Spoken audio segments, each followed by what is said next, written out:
A beautiful wish can sometimes be the beginning of loves on trial. Risidi laktuna sofa thariba kaduda famduna lerami.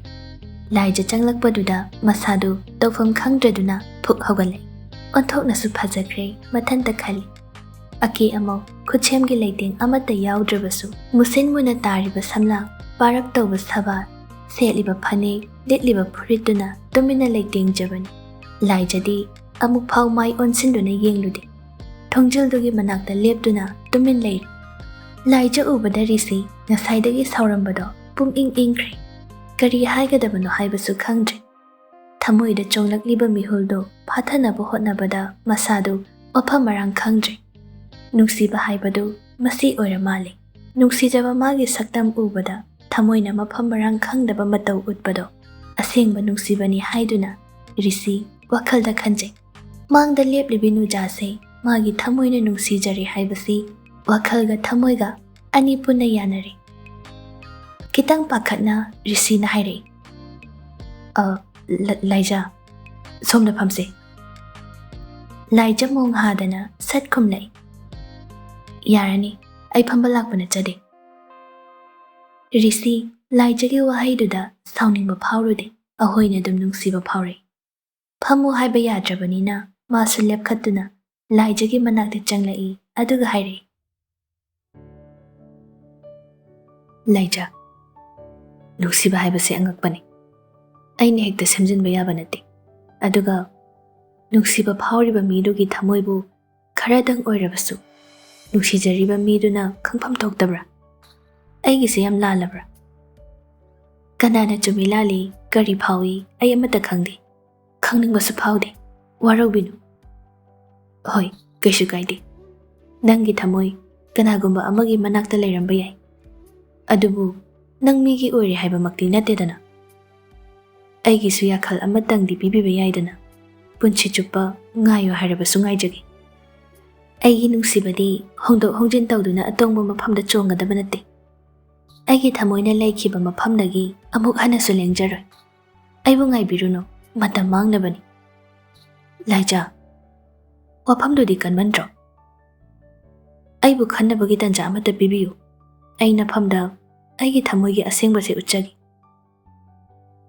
Aina mafamsida laklibase nanga pukmen pauminaba lakpana chade. Aibu matungda amuk hanna yetpige khanbigano. Yam hainade tawriba mawongse. Aidi puradalan lal thumdasu mitajade. Somna nungtigi gari makhal sinduna lakpado. Aigi mafamdadi impress oide. Jeep car tongjadaba selna thongsu sajadaba magi mafamda thamoise pikre. Aduga wafamsida matungda idom chabaju sena hanbigano. Masi hairamlaga laijadi thokre. Risi karisu haihauba ngamde. Tumin leptuna leiri. Ngasai lambida pathauna ikaiba pirambani. Laijana amuk sukya yaningdabagi matau utpani. Risi ikairi. Mamaisu ngaksang ngangi. Tumina sofaduda famduna lei. Madu ubada pramosu risida yagani haiduna pungna chauna hairuraga irai laina yaraktabaduda masu ikairi. Laijadu praprap laaga magi fido amuk suri. Machindasu sauningna murum soli. Kaini panoni. Kaibaga amta khangdaba jibo. Nupiga se sopang hek phangdaba jalo sibo. Risi tholaktuna mangolda lepliba pramoda chatlage hairamnaga chatkri. Chatlamdaiduda laija hoiromda amuktang yenglami ubadi fangkhide. Risi namut nungaitana lakpado ubada wangba bhab tari. Amukasu yaraktre khangi. Anido lambida gari thauna wangbana I hablakli. Hera bhai, nupi buma khaktang lo. Nangonda naknabu hotnarakpa masak phajabi inakaira khunbi nupi mayamdo ningsingro. Bhai, ai laijada pungau ngawkre. Ai thanda babsu tajadre. Masana yade haibasu ai khangi. Nipaduna su tarai thadoi haibasu ai khangi. Adubu magi nupi mag oiri haibadi natedana. Hoi ne aduni ne. Punchina kari tamba khangba ngamba nate.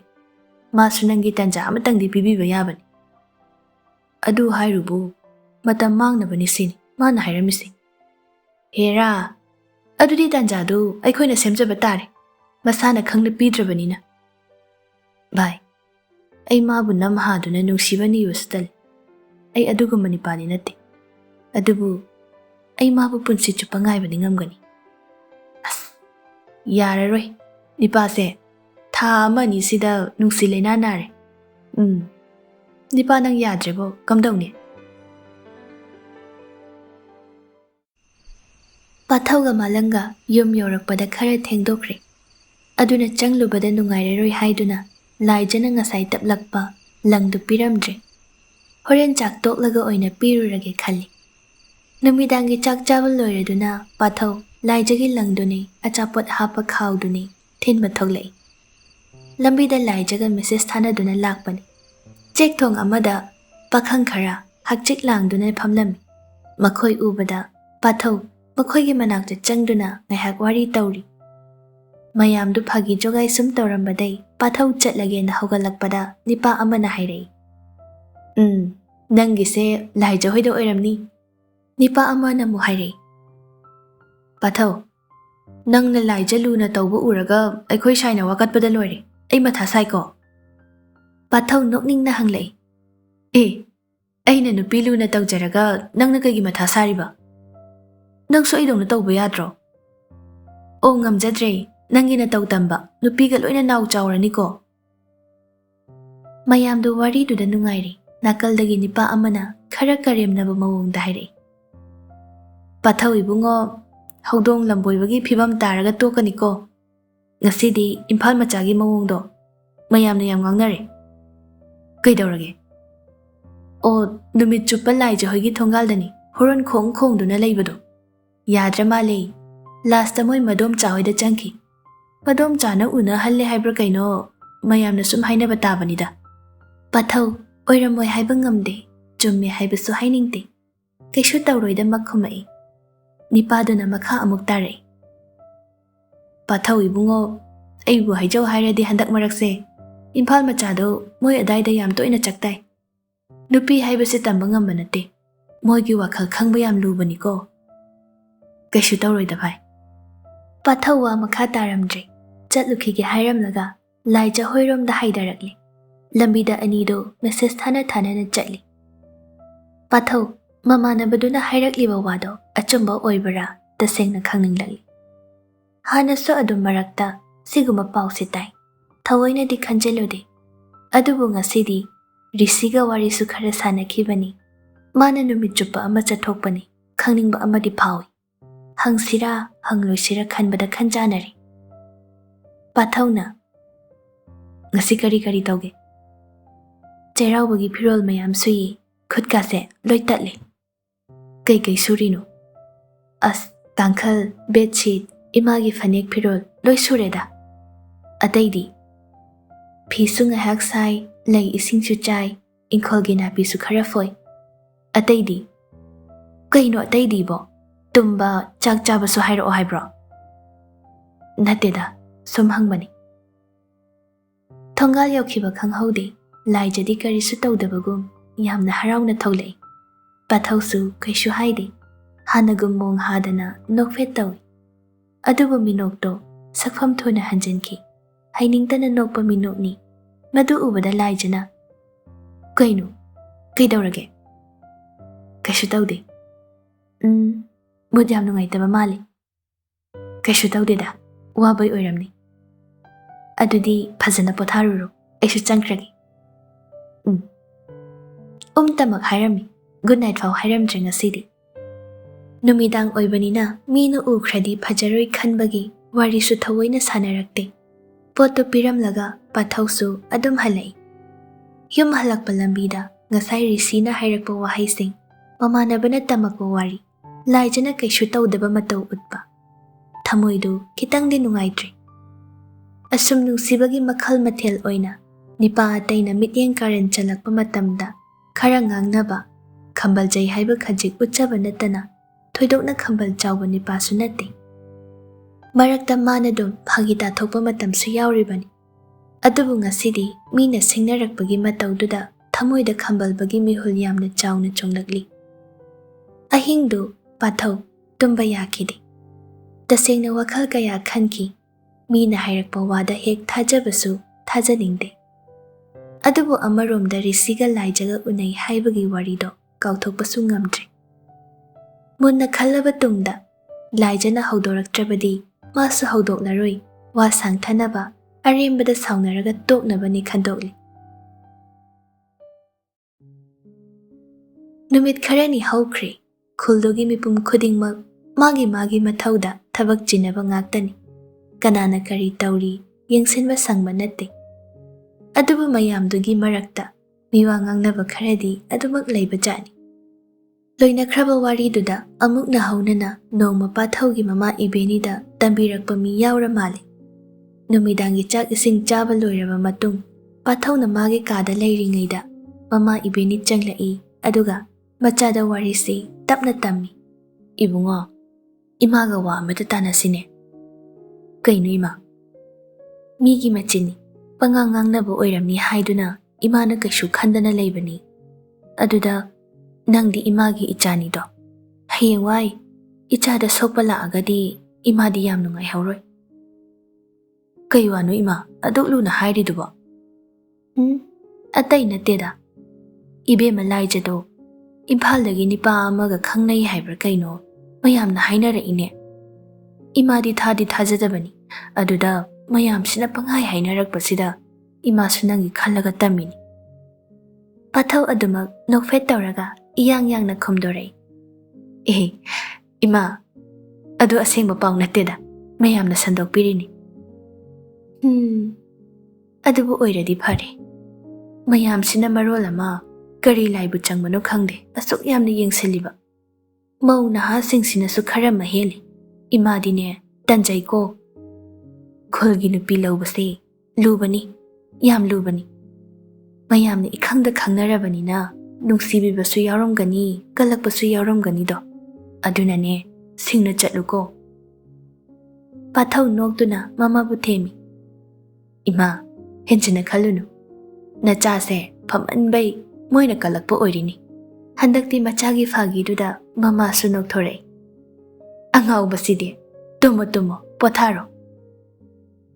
ꯂꯝꯇꯥꯒꯤ ꯌꯥꯎꯁꯪꯗꯨ music ꯏꯐ ꯐꯖꯈꯤꯗꯦ, ꯑꯗꯨꯅ ꯑꯃꯨꯛ ꯍꯟꯅꯤ ꯍꯥꯏꯅ ꯈꯨꯜꯒꯤ ꯂꯩꯁꯥꯕꯤꯁꯤꯡ ꯍꯥꯏꯅꯩ꯫ ꯈꯨꯜꯗ ꯊꯥꯕꯜ ꯆꯣꯡꯕꯗ ꯈꯨꯜꯒꯤ ꯅꯤꯄꯥꯁꯤꯡꯅꯗꯤ ꯈꯨꯜꯗꯒꯤ ꯅꯨꯄꯤꯁꯤꯡꯗꯣ ꯄꯥꯏꯔꯒ ꯆꯣꯡꯅꯗꯦ꯫ ꯃꯤꯈꯨꯜꯗꯒꯤ ꯂꯥꯛꯄ ꯅꯤꯄꯥꯁꯤꯡ ꯈꯛꯇꯅ ꯄꯥꯏꯅꯩ, ꯑꯗꯨꯒ ꯈꯨꯜꯒꯤ ꯅꯤꯄꯥꯁꯤꯡꯅ ꯊꯥꯕꯜ ꯆꯣꯡꯕ ꯑꯗꯨꯒꯤ ꯑꯋꯥꯠ ꯑꯄꯥ ꯁꯦꯟꯅꯅꯩ꯫ ꯃꯁꯤꯗꯅꯤ ꯄꯥꯊꯧꯒꯤ ꯊꯃꯣꯏ ꯀꯥꯏꯔꯤꯕ꯫ ꯄꯥꯊꯧ ꯈꯛꯇ ꯑꯣꯏꯔꯝꯂꯣꯏ, ꯈꯨꯜꯒꯤ ꯂꯩꯁꯥꯕꯤ ꯀꯣꯏꯕ ꯅꯤꯄꯥꯁꯤꯡꯅ ꯇꯣꯏꯅ ꯊꯦꯡꯅꯕ ꯑꯋꯥꯕ ꯑꯃꯅꯤ꯫ ꯎꯄꯥꯏꯗꯤ ꯂꯩꯇ ꯊꯥꯕꯜ ꯂꯣꯏꯗ꯭ꯔꯤꯐꯥꯎ ꯂꯩꯗꯧꯔꯤꯕꯅꯤ, ꯑꯗꯨꯒ ꯊꯥꯕꯜ ꯂꯣꯏꯁꯤꯜꯂꯛꯄ ꯃꯇꯝꯗ ꯚꯣꯂꯨꯟꯇꯤꯌꯔꯁꯤꯡꯅ ꯄꯥꯏꯕ ꯌꯥꯔꯦ ꯍꯥꯏꯅ ꯂꯥꯎꯊꯣꯔꯛꯄ ꯃꯇꯝꯗ ꯆꯪꯁꯤꯟꯗꯨꯅ ꯊꯥꯕꯜ ꯉꯥꯏꯍꯥꯛ ꯆꯣꯡꯃꯤꯟꯅꯕ ꯑꯗꯨ ꯃꯉꯥꯏꯔꯤ꯫ ꯂꯥꯏꯖꯕꯨ ꯊꯥꯕꯜ ꯆꯣꯡꯕ ꯌꯥꯔꯣꯏ ꯍꯥꯏꯅꯁꯨ ꯊꯤꯡꯅꯤꯡꯗꯦ, ꯑꯗꯨꯒ ꯃꯤꯅ ꯈꯨꯗꯥꯡ ꯄꯥꯏꯕ ꯎꯕꯗꯨꯗꯁꯨ ꯊꯃꯣꯏ ꯅꯤꯛ ꯅꯤꯛ ꯂꯥꯎꯔꯛꯏ꯫ ꯄꯥꯊꯧꯒꯤ ꯃꯇꯧ ꯈꯪꯂꯗꯨꯅ ꯂꯥꯏꯖꯁꯨ ꯑꯌꯥꯝꯕ ꯃꯇꯝꯗ ꯆꯣꯡꯅꯤꯡꯗꯦ ꯍꯥꯏꯗꯨꯅ ꯆꯣꯡꯗꯦ, ꯃꯔꯛꯇ ꯆꯣꯡꯂꯕꯁꯨ ꯀꯨꯏꯅ ꯆꯣꯡꯖꯗꯦ꯫ ꯍꯌꯦꯡꯁꯦ ꯁꯖꯤꯕꯨꯒꯤ ꯅꯣꯡꯃ ꯄꯥꯟꯕ ꯆꯩꯔꯥꯎꯕ ꯅꯨꯃꯤꯠꯅꯤ, ꯑꯗꯨꯒ ꯊꯥꯕꯜꯁꯨ ꯆꯣꯡꯒꯅꯤ ꯍꯥꯏꯕ ꯅꯨꯃꯤꯠꯅꯤ꯫ ꯄꯥꯊꯧꯒ ꯂꯥꯏꯖꯒ ꯃꯈꯣꯏ ꯑꯅꯤꯒꯤ ꯎꯅꯐꯝ ꯈꯨꯜꯒꯤ ꯃꯅꯤꯡꯗ ꯂꯩꯕ ꯃꯥꯂꯪꯒꯤ ꯎꯀꯣꯜꯗ ꯎꯅꯁꯤ ꯍꯥꯏꯅꯩ꯫ ꯄꯥꯊꯧꯗꯤ ꯂꯥꯛꯇꯨꯅ ꯂꯩꯔꯤ, ꯂꯥꯏꯖꯗꯤ ꯌꯧꯔꯛꯇ꯭ꯔꯤ꯫ ꯄꯥꯊꯧ ꯑꯃꯨꯛ ꯐꯝꯃꯤ, ꯑꯃꯨꯛ ꯂꯦꯞꯄꯤ, ꯑꯃꯨꯛꯁꯨ ꯂꯝꯕꯤꯔꯣꯝꯗ ꯌꯦꯡꯉꯤ ꯇꯧꯗꯨꯅ ꯂꯩ꯫ ꯂꯥꯛꯃꯟꯗꯕꯗꯨꯗ ꯀꯣꯜ ꯑꯣꯏꯅ ꯇꯧꯁꯤꯜꯂꯤ꯫ "The number you are calling is currently switched off. Please try later." ꯏꯊꯥ ꯊꯥꯖꯗꯅ ꯁ꯭ꯋꯤꯆ ꯑꯣꯐ ꯍꯥꯏꯔꯛꯄꯗꯨꯗ ꯄꯥꯊꯧ ꯃꯊꯟꯇ ꯁꯣꯜꯂꯤ꯫ ꯀꯩꯅꯣꯅꯦ, ꯉꯁꯥꯏꯗꯅꯤ ꯄꯥꯎ ꯐꯥꯎꯅꯔꯤꯗꯣ, ꯐꯣꯟ ꯁ꯭ꯋꯤꯆ ꯑꯣꯐ ꯀꯥꯏꯅ ꯍꯥꯏꯔꯤꯁꯤꯕꯨ ꯀꯩꯗꯧꯔꯖꯥꯠꯅꯣꯅꯦ? ꯑꯃꯨꯛꯀꯁꯨ ꯍꯟꯅ ꯇꯧꯏ, ꯁ꯭ꯋꯤꯆ ꯑꯣꯐ ꯑꯗꯨꯝ ꯍꯥꯏꯔꯤ꯫ ꯈꯨꯜꯗꯨꯗ ꯑꯗꯨꯝ ꯅꯛꯅ ꯂꯩꯅꯕꯅꯤꯅ ꯃꯃꯥꯟꯅꯕꯤ ꯆꯤꯡꯂꯦꯝꯕꯤꯒꯤ ꯅꯝꯕꯔꯁꯨ ꯊꯝꯖꯤꯟꯒꯦ ꯍꯥꯏꯕꯁꯨ ꯈꯜꯂꯨꯗꯦ, ꯑꯗꯨꯅ ꯀꯅꯥꯝꯇꯗ ꯍꯪꯐꯝ ꯂꯩꯇ꯭ꯔꯦ꯫ ꯑꯗꯨꯝ ꯉꯥꯏꯕ ꯅꯠꯇꯅ ꯐꯅ ꯀꯨꯏꯅ ꯉꯥꯏꯔꯦ, ꯂꯥꯛꯃꯟꯗꯕꯗꯨꯗ ꯋꯥꯈꯜꯗ ꯖꯥꯠ ꯖꯥꯠ ꯈꯟꯖꯤꯟꯗꯨꯅ ꯄꯥꯈꯠꯄ ꯑꯃꯁꯨ ꯐꯥꯎꯔꯤ꯫ ꯃꯈꯨꯠꯅ ꯈꯗꯥꯡꯗ ꯄꯥꯏꯗꯨꯅ ꯋꯥꯈꯜ ꯈꯜꯂꯤ꯫ ꯋꯥꯈꯜꯗꯨ ꯈꯜꯂꯨꯕꯗ ꯇꯨ ꯆꯪꯕꯁꯨ ꯐꯥꯎꯔꯤ꯫ ꯅꯨꯡꯁꯤꯕꯒꯤ ꯃꯤꯡꯗ ꯑꯉꯥꯎꯕ ꯃꯥꯂꯪ ꯑꯃ ꯂꯥꯛꯇꯨꯅ ꯍꯨꯝꯗꯨꯅ ꯄꯨꯕꯤꯈ꯭ꯔꯕ꯭ꯔꯥ ꯈꯜꯂꯨꯔ ꯃꯥꯜꯂꯦ꯫ ꯐꯝꯗꯨꯅ ꯂꯩꯕ ꯉꯝꯂꯛꯇ꯭ꯔꯗꯨꯅ ꯍꯧꯒꯠꯇꯨꯅ ꯑꯃꯨꯛ ꯃꯊꯟꯇ ꯃꯨꯔꯨꯝ ꯃꯨꯔꯨꯝ ꯁꯣꯜꯂꯤ. ꯑꯩꯕꯨ ꯃꯣꯏꯔꯣꯝꯗ ꯆꯠꯂꯒ ꯌꯦꯡꯉꯨꯁꯤꯔꯅꯦ? ꯅꯨꯡꯊꯤꯜꯁꯤꯗ ꯐꯖꯃꯟꯗꯦ ꯇꯧꯕꯅꯤ. ꯉꯥꯏꯍꯥꯛ ꯁꯨꯝ ꯂꯝꯕꯤꯗꯨꯗ ꯑꯃꯨꯛ ꯌꯦꯡ, ꯑꯃꯨꯛ ꯐꯝ, ꯑꯃꯨꯛ ꯂꯦꯞ, ꯋꯥꯈꯜ ꯈꯔ ꯈꯟ ꯇꯧꯗꯨꯅ ꯂꯩꯔꯤꯉꯩ ꯂꯥꯞꯅ ꯂꯥꯏꯖ ꯂꯥꯛꯄꯗꯨ ꯎꯔꯤ. ꯍꯧꯖꯤꯛꯇꯗ ꯃꯁꯥꯗꯣ ꯅꯦꯅꯥ ꯍꯦꯛ ꯇꯥꯏ. ꯄꯥꯊꯧꯅ ꯄꯥꯝꯗꯦ ꯍꯥꯏꯗꯅ ꯁꯝꯁꯨ ꯃꯆꯨ ꯁꯪꯗꯦ. ꯃꯨꯁꯨꯛ ꯃꯨꯕ ꯁꯝꯕꯥꯜꯗꯨꯅ ꯃꯥꯡꯗ ꯈꯔ, ꯇꯨꯡꯗ ꯈꯔ, ꯌꯥꯡꯂꯦꯟ ꯃꯄꯥ ꯐꯥꯎꯕ ꯆꯣꯏꯖꯥꯏꯅꯅ ꯊꯥꯊꯔꯤ. ꯍꯥꯊꯨ ꯍꯥꯊꯨ ꯂꯥꯛꯆꯔꯤꯕꯗꯨꯗ ꯃꯥꯂꯪꯕ ꯃꯍꯥꯛꯁꯨ ꯂꯛꯅꯒꯦ ꯃꯇꯥꯒꯨꯝ ꯄꯤꯁꯨꯝ ꯃꯄꯥꯗ ꯈꯖꯤꯛ ꯇꯦꯟꯇꯛ ꯊꯥꯊꯔꯤꯕ ꯁꯥꯏꯁꯤꯡꯗꯨꯗ ꯁꯥꯟꯅꯗꯨꯅ ꯂꯛꯅꯖꯔꯤ. ꯃꯈꯨꯠ ꯌꯦꯠꯇꯨꯅ ꯆꯥꯏꯊꯣꯛꯂꯤꯕ ꯁꯝꯗꯣ ꯁꯦꯟꯅꯖꯔꯤ. ꯈꯨꯠ ꯑꯣꯏꯗꯨꯅ ꯁꯦꯠꯂꯤꯕ ꯈꯥꯃꯦꯟ ꯃꯆꯨꯒꯤ ꯐꯅꯦꯛꯇꯣ ꯃꯆꯤ ꯑꯃ ꯄꯥꯏꯁꯤꯟꯖꯔꯤ. ꯂꯦꯚꯦꯟꯗꯔ ꯃꯆꯨꯒꯤ ꯐꯨꯔꯤꯠ ꯑꯃ ꯂꯤꯠꯂꯤ. ꯇꯣꯏꯅ ꯎꯔꯕꯁꯨ ꯍꯦꯛ ꯎꯕ ꯈꯨꯗꯤꯡ ꯊꯃꯣꯏꯗꯤ ꯏꯅꯧꯇ ꯅꯧꯏ. ꯄꯥꯊꯧꯒꯤ ꯃꯤꯠꯇ ꯉꯁꯤꯅ ꯈꯔ ꯍꯦꯟꯅ ꯐꯖꯩ. ꯅꯨꯡꯁꯤꯕꯁꯨ ꯂꯣꯏꯅꯥꯏꯗ꯭ꯔꯤ. ꯀꯔꯤꯕꯨ ꯈꯜꯂꯨꯔꯕꯅꯣ ꯈꯪꯗꯦ. ꯄꯥꯊꯧꯅ "ꯀꯩꯒꯤꯅꯣ ꯐꯣꯟ ꯁ꯭ꯋꯤꯆ ꯑꯣꯐ ꯍꯥꯏꯔꯤꯗꯨꯗꯤ?" ꯂꯥꯏꯖ ꯃꯈꯨꯠꯅ ꯄꯥꯏꯔꯛꯏꯕ ꯐꯣꯟꯗꯣ ꯄꯥꯊꯧꯗ ꯁꯠꯄꯤ. ꯄꯥꯊꯧꯅ ꯌꯦꯡꯉꯒ ꯍꯥꯏꯔꯛꯏ, "ꯂꯣꯏ ꯀꯥꯏꯔꯤꯁꯤꯗꯤ ꯀꯃꯥꯏ ꯇꯧꯔꯤꯕ?"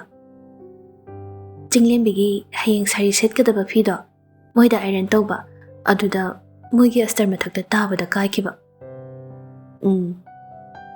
"ꯗꯤꯁꯄ꯭ꯂꯦ ꯈꯛꯇꯪ ꯆꯥꯛꯄ ꯃꯥꯜꯂꯤꯗ, ꯀꯩꯁꯨ ꯇꯧꯔꯣꯏ, ꯁꯦꯝꯃꯒ ꯌꯥꯅꯤ." "ꯕꯤꯠꯀ ꯂꯩꯇꯦꯍꯦ ꯑꯁꯦꯡꯕ." "ꯌꯥꯅꯤꯌꯦ, ꯁꯦꯝꯕ ꯌꯥꯅꯤ. ꯅꯪꯅ ꯐꯣꯟ ꯄꯥꯏꯅꯤꯡꯉꯒꯅ ꯑꯩꯒꯤꯁꯨ ꯑꯣꯏꯅ ꯄꯥꯏꯔꯣ, ꯁꯦꯝꯗ꯭ꯔꯤꯐꯥꯎ." "ꯌꯥꯅꯤꯗ, ꯗꯥ ꯑꯗꯨꯝ ꯄꯥꯏꯖꯧ." "ꯏꯁ, ꯌꯥꯅꯤꯗ ꯀꯥꯏꯅ, ꯄꯤꯁꯨꯝ ꯑꯅꯤꯗꯤ ꯁꯝꯖꯤꯟꯅꯔꯤ." ꯅꯣꯛꯐꯦꯠ ꯇꯧꯗꯨꯅ ꯅꯥꯀꯜꯗ ꯐꯝꯂꯤꯕ ꯂꯥꯏꯖꯗ ꯌꯦꯡꯂꯒ ꯍꯥꯏꯔꯛꯏ, "ꯅꯪꯒꯤꯗꯤ ꯑꯥꯏꯔꯟ ꯇꯧꯔꯕꯣ?" "ꯑꯩꯗꯤ ꯆꯣꯡꯉꯣꯏꯗ, ꯇꯜꯂꯤ." "ꯍꯦ, ꯆꯣꯡꯉꯨ ꯀꯩꯅꯣ, ꯇꯣꯏꯅ ꯆꯣꯡꯕꯁꯨ ꯅꯠꯇꯕꯁꯤꯕꯣ." "ꯑꯁ, ꯇꯜꯂꯤ, ꯆꯣꯡꯅꯤꯡꯗꯦ. ꯑꯩꯗꯤ ꯑꯩꯅ ꯄꯥꯝꯖꯕ ꯃꯆꯨ ꯁꯦꯠꯂꯛꯎ, ꯐꯣꯇꯣ ꯀꯥꯞꯃꯤꯟꯅꯗꯣꯏꯅꯦ ꯍꯥꯏꯒꯦ ꯇꯧꯔꯒ." "ꯇꯣꯏꯅ ꯎꯗꯅ ꯂꯩꯔꯕ ꯁꯛꯁꯤꯕꯨ ꯀꯔꯤꯒꯤ ꯐꯣꯇꯣ ꯗꯔꯀꯥꯔ ꯇꯥꯔꯤꯒꯦ? ꯐꯣꯇꯣꯗꯣ ꯄꯨꯔꯒ ꯏꯅꯥꯛꯇꯒꯤ ꯂꯥꯞꯅ ꯆꯠꯈ꯭ꯔꯒꯦ ꯈꯜꯂꯤꯔꯣ? ꯍꯣ, ꯏꯝꯐꯥꯜ ꯄꯥꯈꯪ ꯒꯥꯔꯤ ꯂꯣꯏꯕꯗꯣ, ꯑꯗꯨꯅ ꯄꯨꯈ꯭ꯔꯗꯤ ꯍꯧꯗꯣꯡ ꯂꯝꯕꯣꯏꯕꯅ ꯄꯦꯕꯦꯠ ꯃꯊꯤ ꯂꯦꯛꯇꯨꯅ ꯇꯣꯛꯍꯧꯕꯗꯣ ꯑꯗꯨꯃꯥꯏꯅ ꯂꯩꯍꯧꯔꯗꯤ ꯍꯥꯏꯗꯅ ꯐꯣꯇꯣ ꯊꯝꯍꯧꯒꯦ ꯇꯧꯕ." "ꯍꯩꯅꯗꯦꯍꯦ, ꯑꯩꯕꯨ ꯏꯌꯥꯗ ꯌꯥꯕꯗꯧꯅ." "ꯁꯦꯡꯉꯕꯣ? ꯑꯩꯉꯣꯟꯗꯒꯤ ꯍꯦꯟꯕ ꯂꯩꯇ꯭ꯔꯕꯣ?" "ꯑꯣ, ꯄꯥꯝꯖꯗꯤꯌꯦ, ꯃꯣꯏꯒꯤ ꯒꯥꯔꯤ ꯂꯣꯏꯕꯗꯣ. ꯑꯩꯗꯤ ꯁꯤꯗ ꯑꯗꯨꯝ ꯌꯥꯖꯔꯦ, ꯅꯪꯅ ꯇꯥꯜꯂꯕꯁꯨ ꯆꯠꯂꯔꯣꯏ." ꯄꯥꯊꯧ ꯂꯥꯏꯖꯒꯤ ꯋꯥꯍꯩꯗꯨꯗ ꯅꯣꯛꯐꯦꯠ ꯇꯧꯔꯤ. ꯑꯗꯨꯒ ꯁꯛꯐꯝ ꯈꯔ ꯍꯟꯖꯤꯟꯗꯨꯅ ꯍꯥꯏꯔꯛꯏ, "ꯑꯕꯦꯝ, ꯍꯥꯏꯁꯨ ꯍꯥꯏꯕꯅꯤ, ꯏꯕꯥꯅꯤ ꯂꯨꯍꯣꯡꯅꯕ ꯇꯧꯔꯁꯤ. ꯑꯩꯗꯤ ꯍꯥꯟꯅꯗꯩ ꯍꯥꯏꯔꯤꯗꯨꯅꯤ, ꯊꯦꯡꯅ ꯂꯨꯍꯣꯡꯕ ꯄꯥꯝꯗꯦ. ꯅꯪ ꯑꯩ ꯇꯧꯒꯗꯕ ꯊꯕꯛ ꯃꯌꯥꯝꯁꯨ ꯅꯪꯅ ꯑꯩꯈꯣꯏꯗ ꯂꯩꯔꯀꯥꯟꯗ ꯇꯧꯁꯤ. ꯃꯗꯨꯒꯤ ꯒꯥꯔꯤ ꯂꯣꯏꯕꯗꯣ ꯐꯥꯒꯤ ꯐꯥꯒꯤꯗꯩ ꯑꯩ ꯁꯨꯝ ꯄꯥꯈꯠꯂꯛꯏ. ꯑꯗꯣ ꯑꯩꯗꯤ ꯆꯦꯟꯕꯗꯤ ꯇꯜꯂꯤꯀꯣ. ꯑꯍꯜꯁꯤꯡ ꯂꯥꯛꯍꯜꯂꯣ. ꯏꯃꯥꯒꯤꯗꯤ ꯀꯩꯝ ꯈꯜꯂꯨꯅꯨ, ꯑꯗꯨꯝ ꯌꯥꯒꯅꯤ." "ꯑꯗꯨꯗꯤ ꯏꯉꯥꯁꯦ ꯌꯥꯝ ꯐꯩ ꯍꯥꯏ. ꯍꯟꯗꯛꯀꯤ ꯏꯉꯥꯁꯤꯗ ꯑꯣꯏꯅ ꯍꯣꯡꯂꯁꯤꯔꯥ? ꯍꯤꯌꯥꯡꯒꯩꯗꯤ ꯅꯄꯣꯛ ꯊꯥꯅꯤ, ꯑꯗꯨꯅ ꯃꯗꯨꯗꯤ ꯌꯥꯔꯔꯣꯏ." "ꯍꯥꯊꯨ ꯍꯥꯊꯨꯔꯣꯏꯗ꯭ꯔꯣ ꯑꯗꯨꯗꯤ? ꯏꯉꯥꯗꯨꯗꯤ ꯀꯨꯏꯗ꯭ꯔꯦ. ꯑꯩꯗꯤ ꯄꯣꯠ ꯆꯩꯁꯨ ꯁꯨꯅ ꯂꯥꯡꯕ ꯅꯪꯂꯣꯏ." "ꯀꯔꯤꯕꯨ ꯄꯨꯔꯛꯇꯣꯏꯅꯣ? ꯅꯪꯅ ꯏꯅꯥꯛꯇ ꯂꯩꯔꯕꯗꯤ ꯌꯥꯖꯔꯦ. ꯄꯨꯝꯅꯃꯛ ꯏꯁꯥꯅ ꯇꯥꯟꯖꯔꯒ ꯅꯈꯨꯠꯇ ꯂꯣꯏꯅ ꯁꯤꯟꯅꯖꯒꯦ ꯅꯨꯡꯁꯤꯕꯤ." ꯂꯥꯏꯖ ꯄꯥꯊꯧꯒꯤ ꯋꯥꯍꯩꯗꯨꯗ ꯅꯣꯛꯐꯦꯠ ꯇꯧꯏ. ꯄꯥꯊꯧꯁꯨ ꯃꯈꯥ ꯇꯥꯔꯛꯏ, "ꯑꯩ ꯂꯟꯊꯨꯝ ꯌꯥꯝꯅ ꯂꯩꯕꯗꯤ ꯅꯠꯇꯦ ꯑꯕꯦꯝ. ꯑꯗꯨꯕꯨ ꯑꯩ ꯂꯧ ꯁꯨꯔꯒ ꯍꯤꯡꯒꯦ ꯍꯥꯏꯅꯗꯤ ꯈꯟꯗꯦ. ꯁꯦꯜ ꯊꯣꯛꯄ ꯌꯥꯕ ꯌꯥꯝꯅ ꯂꯩ. ꯃꯌꯥꯝ ꯑꯗꯣ ꯅꯪꯅ ꯏꯅꯥꯛꯇ ꯂꯩꯔꯀꯥꯟꯗ ꯑꯣꯏꯅ ꯇꯧꯔꯒꯦ ꯈꯜꯂꯤ." ꯂꯥꯏꯖ ꯅꯣꯛꯐꯦꯠ ꯇꯧꯗꯨꯅ ꯇꯥꯔꯤ. ꯀꯔꯤꯁꯨ ꯈꯨꯝꯗꯦ. ꯃꯄꯨꯛꯅꯤꯡꯗꯗꯤ ꯃꯍꯥꯛꯅ ꯄꯥꯊꯧꯒꯤ ꯅꯨꯡꯁꯤꯕꯕꯨ ꯐꯪꯖꯕ ꯀꯌꯥꯗ ꯂꯥꯏꯕꯛ ꯐꯈ꯭ꯔꯕꯅꯣ ꯈꯟꯖꯩ. "ꯅꯪꯅ ꯊꯨꯃꯜꯂꯤ ꯍꯥꯏꯔꯒꯅ ꯐꯥꯏꯔꯦꯜꯗ ꯑꯣꯏꯔꯁꯨ ꯀꯥꯏꯗꯦ. ꯌꯨꯝꯒꯤ ꯋꯥꯗꯤ ꯌꯥꯔꯦ, ꯁꯦꯝꯗ꯭ꯔꯁꯨ ꯌꯥꯅꯤ, ꯌꯥꯝꯅ ꯐꯔꯤ. ꯀꯣꯟꯅ ꯆꯦꯛꯅ ꯕꯤꯜꯗꯤꯡ ꯃꯊꯣꯟ ꯃꯊꯣꯟ ꯁꯥꯁꯤ, ꯅꯪꯒꯤ ꯑꯄꯥꯝꯕ ꯃꯑꯣꯡꯗ." ꯂꯥꯏꯖ ꯅꯣꯛꯂꯒ ꯍꯣꯏ ꯍꯣꯏ ꯈꯨꯝꯂꯛꯏ. "ꯑꯩꯅ ꯊꯥꯕꯜ ꯆꯣꯡꯕ ꯌꯥꯎ ꯍꯥꯏꯔꯤꯗꯣ ꯑꯇꯩ ꯅꯠꯇꯦ. ꯍꯌꯦꯡꯒꯤ ꯊꯥꯕꯜꯁꯤꯅ ꯂꯩꯁꯥꯕꯤ ꯑꯣꯏꯅ ꯆꯣꯡꯖꯕꯗꯣ ꯑꯔꯣꯏꯕ ꯑꯣꯏꯗꯣꯏꯅꯤ. ꯑꯗꯨꯗꯒꯤꯗꯤ ꯃꯄꯨ ꯄꯥꯜꯂꯦ, ꯀꯅꯥꯝꯇ ꯃꯤꯠꯌꯦꯡ ꯀꯥꯔꯟ ꯆꯟꯕꯤꯔꯛꯑꯅꯨꯅ ꯂꯥꯎꯊꯣꯛꯑꯗꯧꯕ."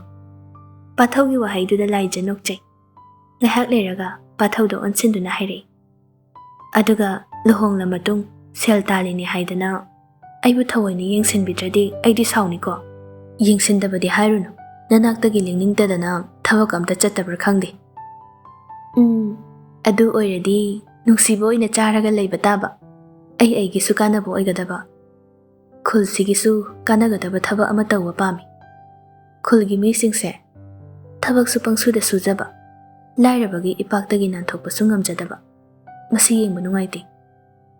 Hoi, lausing uduna pukailangai thanjarabasu lairabagi chaithengdi kokpasu ingam ngamnade.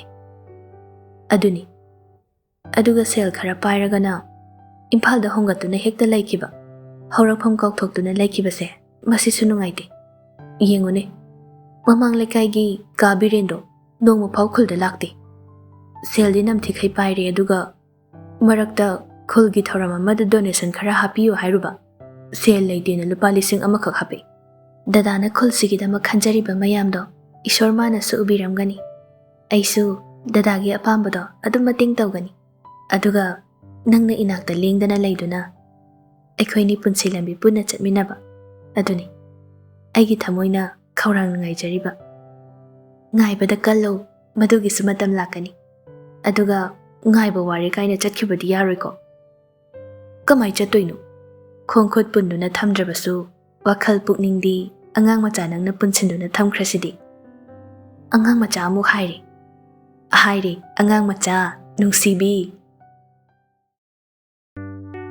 Pathauna haibadagi laija thabal chongba yaunaba sem sare. Pathauna pamjai haiba green machugi faneka blouse ka ama pare. Aduga sari fidi yellow machugi rani fi oina tingthoktuna thamnare. Maugi kada chandringaida mamanabi singa chahi ki thabal chonglage haina mapukningda khallari. Thabal chongba numitto pathausu thabal chongphamdu sem saba yauri. Halaklaga iru maithajari.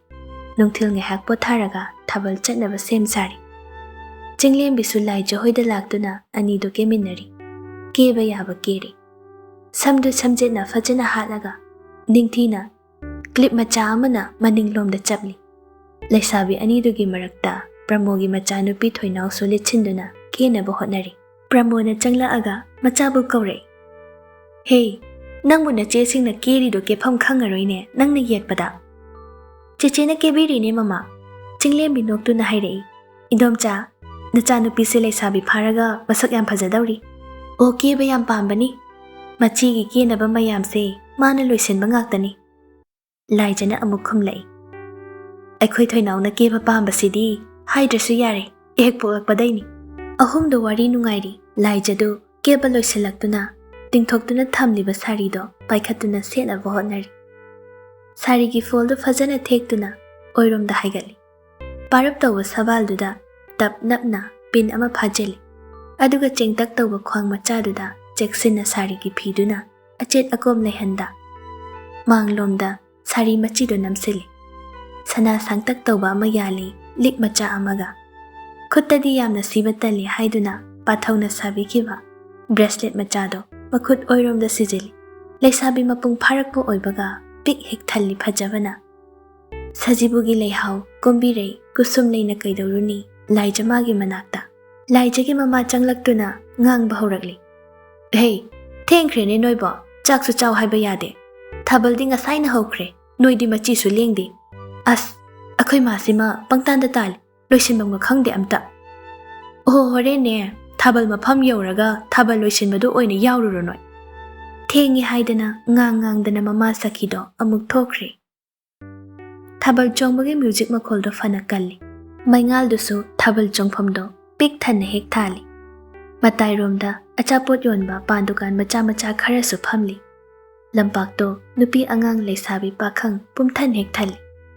Maingal duda khulgi leisabi singdusu phajabana lori. Khara hena kesinba singdi masakbu khangdri.